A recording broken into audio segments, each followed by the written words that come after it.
पड़ती है। अब ये सुनना नहीं चाहते तो आपको बैठना पड़ेगा, जो घर है उनको आना पड़ेगा, तब जाके शायद हो सकता है गहलोत जी को हमारी आवाज चलेगी। जयपुर में है वो, यहाँ से 100 किलोमीटर का रास्ता है। मुझे लगता है कि आवाज में आपकी इतना दम नहीं कि उन तक आवाज चली जाए, तो आपको आवाज सुनाने के लिए अपने दम को मजबूत करना पड़ेगा। मैं अकेला या हम कुछ लोग इस लड़ाई को नहीं जीत सकते। ये समाज की लड़ाई है। ओम प्रकाश अपने जाने के बाद मुझ में और हम सब में उम्मीद देखता था कि वो मुझे न्याय दिलाएंगे। हम उसको जीते जीते न्याय नहीं दिला पाए।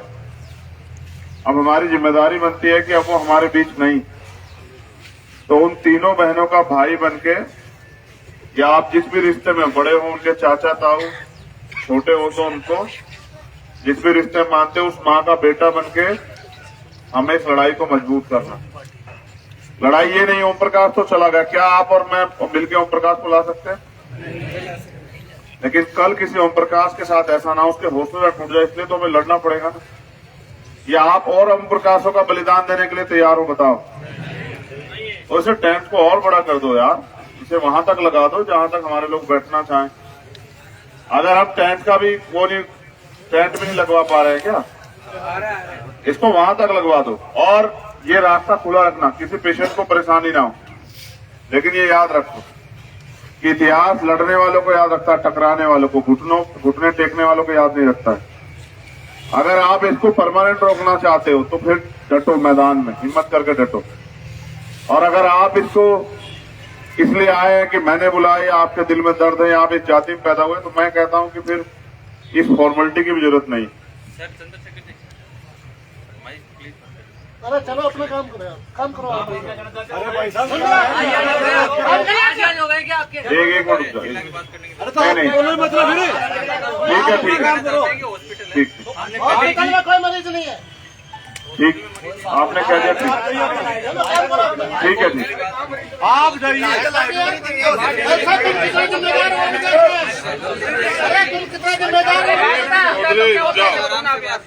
ठीक है, हाँ ठीक ठीक। आपने मुझे कह दिया, मैंने सुना। आप चिंता मत, आप हो जाओ यार, आप ये बंद हो जाएगा, आप चिंता मत। ठीक, देखो हम किसी को सताने के लिए यहाँ नहीं, ना वो प्रशासन के लोग हो या वो हॉस्पिटल के लोग, हम तो खुद पीड़ित लोग हैं। मैं समझता हूँ कि उनको इस बात से तकलीफ है कि माइक ना यूज किया जाए। ठीक है, माइक नहीं यूज करते, हमारे गले बहुत बड़े। लेकिन आप ये जानो, माइक तो बंद हो जाएगा, लेकिन अन्याय के खिलाफ ये आवाज बंद नहीं होगी।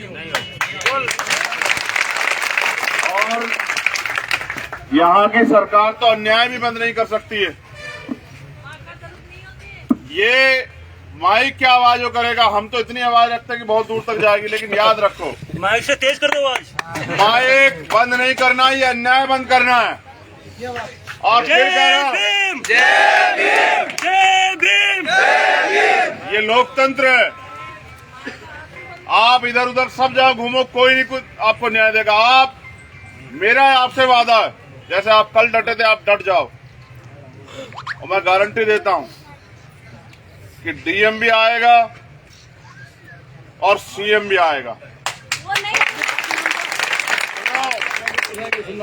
सुन रहे हमारी, तो हम क्यों सुने उनकी? नहीं, मेरी फिर मैं कह रहा हूं ना, हम संवैधानिक परिस्थितियों को, समस्याओं को समझने वाले लोग हैं। ये हमारे, वो नालायक है तो हम भी नालायक हो जाए।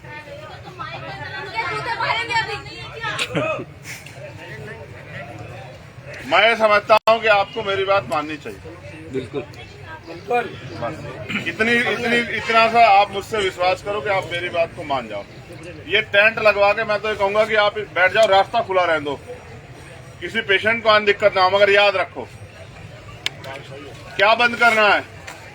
अन्याय। इसलिए लड़ना है। 1 दिन लग जाए, 2 दिन लग जाए, 4 दिन लग जाए, कोई फर्क नहीं पड़ता है। ज्यादा क्या होगा, हमारे बच्चे तो रोटी के बगैर रह जाएंगे, हमारे पशु तो रह जाएंगे। अगर एक दिन से ज्यादा बात बढ़ेगी तो पशु भी यहीं ले आएंगे, तो बच्चों को भी यहीं ले आएंगे। और इतने कमजोर नहीं हमारे लोग की रोटी नहीं जुटा सकते हैं। मैं रूपनगढ़ के लोगों से कहना चाहता हूँ, इनकी रोटी की व्यवस्था तो कर लोगे? इनकी रोटी में तो चूक नहीं कर पाओगे? आप इनकी रोटी की व्यवस्था कर लो। और मैं फिर कह रहा हूँ, आर पार है ये, कोई इफ और बट नहीं, आर पार है। जब तक मांगे पूरी नहीं होंगी, जब तक गिरफ्तारी नहीं होगी, आंदोलन अब खत्म ही नहीं होगा। कल रात से तमाशा देख रहे हैं हम लोग, 1 घंटा और एक सम्मानित अधिकारी तो हमसे कह चले सरकार के लिए कोई प्रावधान नहीं है। इस सरकार को भी देखेंगे, इस सरकार के अन्याय को भी देखेंगे, इस सरकार की गुलामी को भी देखेंगे, और आपके रिश्तेदारों सामंतियों को भी देखेंगे। और वर्दी पहन के जो चाटुकार घूम रहे हैं, ईमानदार लोग अपनी जगह है, लेकिन जो चाटुकार घूम रहे हैं उनको भी देखेंगे। और याद रखो, सरकारें बदलेंगी, ये कमजोर लोग ताकतवर भी होंगे और तुम्हें जवाब भी देना पड़ेगा। ये लोकतंत्र है, अंतिम व्यक्ति को जवाब देना पड़ेगा। आप टेंट बड़ा करो और जितने लोग बैठे रहो, बाकी लोग आते रहेंगे। ये अन्याय खिलाफ ये युद्ध है हमारा, और ये चलेगा। और ये तब तक चलेगा जब तक या तो हम ना रहे या अन्याय ना खत्म हो। तो ये रास्ता बना दो, पेशेंट को जाने दिक्कत ना हो, लेकिन आप लोग डटे रहो। और जिसको अपनी बात रखनी है, मैंने ही कहा कि मर्यादा में रखो, किसी पे व्यक्तिगत टिप्पणी करने से कुछ नहीं होगा, आपको ओम प्रकाश वापस नहीं आएगा। हाँ, आप डटे रहो तो अगला कोई ओम प्रकाश अन्याय का शिकार नहीं होगा, ये फैसला करने के लिए डटे रहो।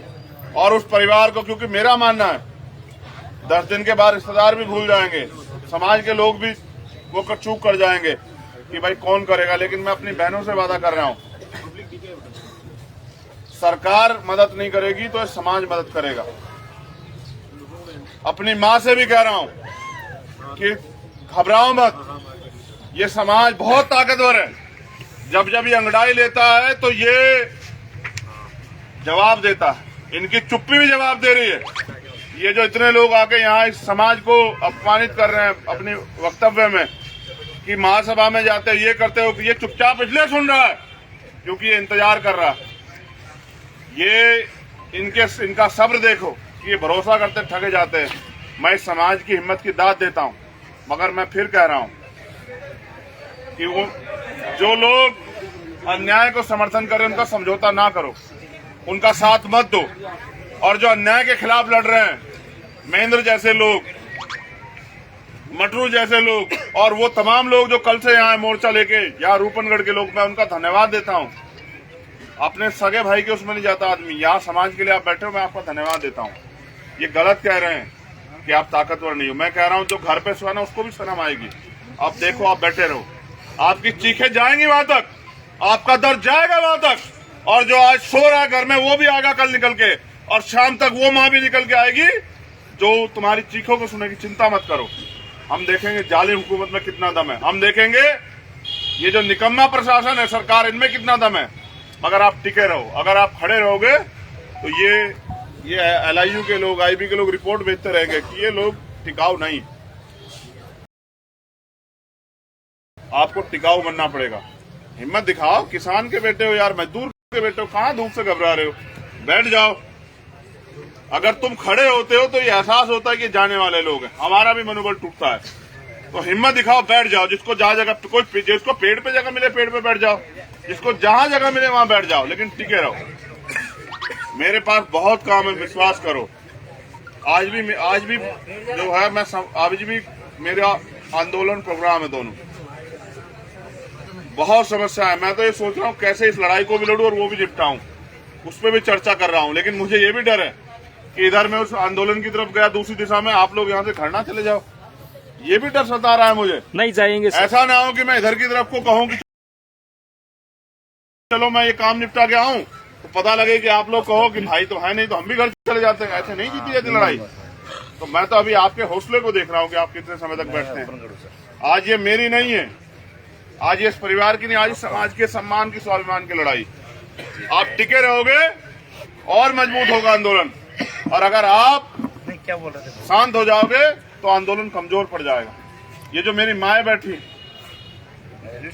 ना ये कोई बोल रही है, देखा आपने, ना ये उठ के खड़ी हो रही है। इनके हौसले को देखो, इन्होंने पैदा किया, आपने तो पाला, समाज के लोगों आपने तो पाला, इन्होंने पैदा किया 9 महीने पेट में रख गए, इन्होंने अपना खून रूपी दूध पिलाया, इन्होंने अपने हिस्से की रोटी उसको खिलाई। आज वो नहीं है। इनकी हिम्मत देखो कि ये यहाँ बैठी, आप लोग भी सीख लो।